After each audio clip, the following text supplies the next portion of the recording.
नमस्कार मु तिलक प्रभाती पंडांक भरोसा प्रभा यूट्यूब चैनल को आपण मानक स्वागत। कवितार शीर्षक जल। भूगोल आधारे गोटे स्थल सीना तीन भाग परा जल। अरण्य सबुज जलस्पर्श पाई जीवन हुए सरल। सृष्टि रे अबना दुईटी अक्षर नामता अटई जल। जीव जगतर करुणा सागर यह ही प्रकृत बल। जीवनर अन्य नाम जदि जल आसे केते उपकार।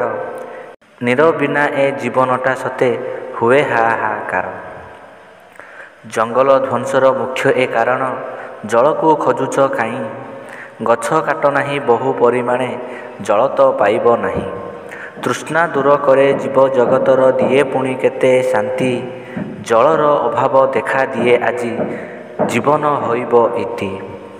धरणी मार सौंदर्य लुचिला सबुज परा जल पाई। खरा कि नहेब पृथ्वी पृष्ठरे जल जे पाइबा नाही।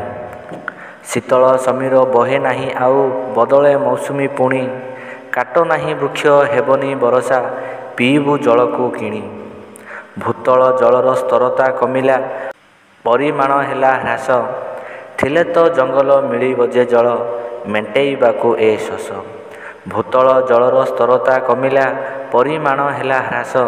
थिले तो जंगल मिलिब जे जल मेंटेइबाकू ए शोष। बहु परिमाणे गछकू लगाओ नहेब अभाव तार। मलेखा पढ़िण सतर्क होइब अनुरोध अटे मोर।